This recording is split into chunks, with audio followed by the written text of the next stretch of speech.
So part of the AD series in this engine swap, we've got to focus on the wiring. We've got to make sure that the engine loom basically splices into the body loom. And by doing that, when we investigated the body loom, we came into a discovery of great proportions. The body loom was basically melted, so we suspect that there was a really bad earth somewhere, and that's cascaded into the body loom. So we're very lucky to have found it now and not somewhere on a trip or even lost the truck itself. So we're gonna have to take the whole dash out, because we need to see the extent of the damage and where that's gone, and then replace the body loom that basically runs behind the dash here. There's a big metal bar that supports all this structure here, so that all this dash has got to come out, and we've got to basically unclip the whole body loom, undo all the wiring.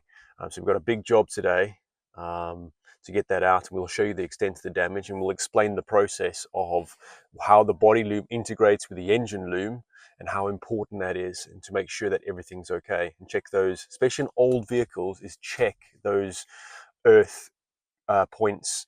Anything that's earthed, you need to make sure that all the contacts are great. Just go through them systematically, because it's definitely worth it. So yeah, let's get stuck into this, eh?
So the dash is out. It surprisingly took us about 30 minutes. There's a lot of sort of hidden bolts here and there. It wasn't too bad, but we were met with obviously this mess here. So don't be scared of getting stuck into anything like this. It's not too difficult.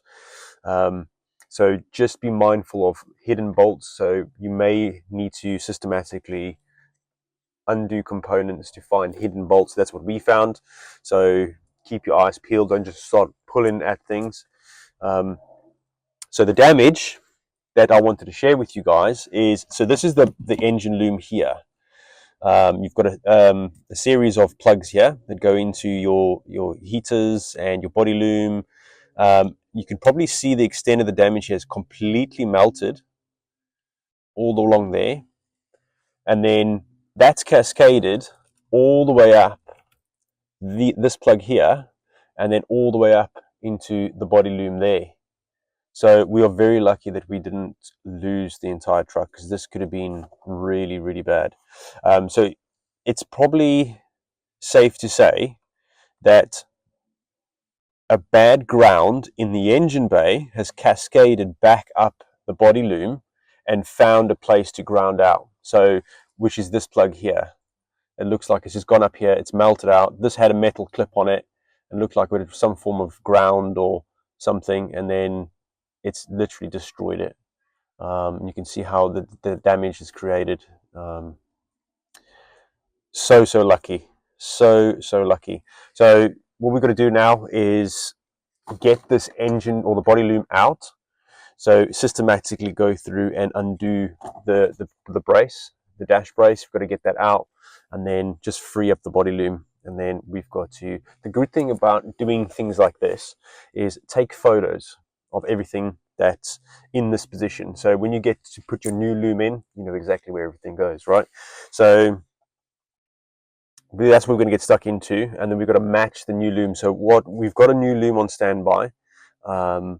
So once we know that this is about to come out, we'll get the new loom in position, and then we're going to basically put that above the old loom if it's going to work. This is kind of like a concept that I've got in my mind, and then match all the positions. So we might just lay it out in front of us, make sure we've got the left and the right way around, and then we should be able to identify all the plugs. So this is a good learning curve for us. So now we'll be able to learn all the plugs, where they all go, all the different wires, the colors. So it's going to be quite interesting. So in the future, if we have any more problems, we can kind of trace the wire the cables pretty quickly. So this is going to be good. Really, really, really good. Let's get stuck into it. Well, that's been a full day of wiring. I did not expect it to take this long whatsoever. That was supposed to be the replacement loom. And once we went through the loom and we're checking a couple of the circuits, we noticed very quickly that this is a later model loom and it doesn't really correspond that well with my 80 series loom. So there was a few differences and I was a bit worried. Spidey senses started tingling and I didn't want to take the risk of getting the new loom in and things weren't going to communicate the way they should be. So what we did was we just cut the old plugs off, the damaged ones, all the crappy wiring, all the melted stuff, cut all that off, spliced in the new plugs, got the new earthing circuit in there. So I've put that in there. The old one, this one here, is obviously completely destroyed. So we put a new one in, a much more sort of robust circuit. We put that in there and splice them all. So what we're going to do now is test all the circuits, make sure everything's okay. And then that'll confirm that the work is pretty good. Once that's done, we can get the dash back in. I don't want to rush getting this dash back in and we run into problems when we come to putting the motor in and starting the motor and all that kind of stuff. So not interested in that. Even though the dash didn't take too long to come out, it's still a faff to get in and out again. So you don't want to go down that route. What we got coming in the next sort of week or so is the engine to body loom for the FTE motor. That was custom made. So we've got to get that into the firewall.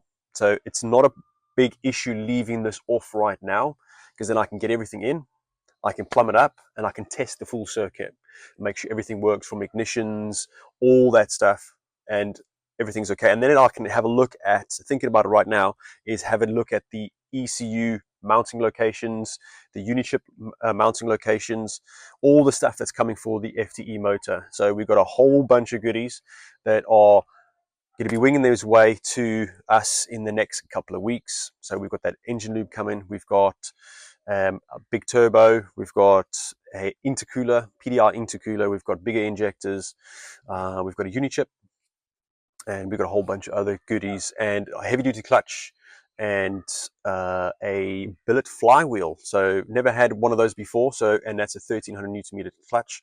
So that's going to be some tasty goodness on the FTE. So I'm looking forward to that. So there's a lot of work still ahead of us. This was the major thing that we wanted to get sorted out because it's hidden, you can't see it, and electrical issues is no one's best friend. So I appreciate everybody's support and comment and help and all the guidance I've sort of had along the way. It's been awesome, and hopefully you guys find this intuitive and educational, and if it helps you in any way, that's awesome. This is exactly why we're doing these videos, is to document exactly how this gets done on your driveway. Well, I've got a little bit of a garage here, but you can do it if you need to. So join us in the next episode where we do some more shenanigans on the 80 series, and please hit that like button, smash the subscribe button, and we will see you in the next one. I have exorcised the demons. This house is clear.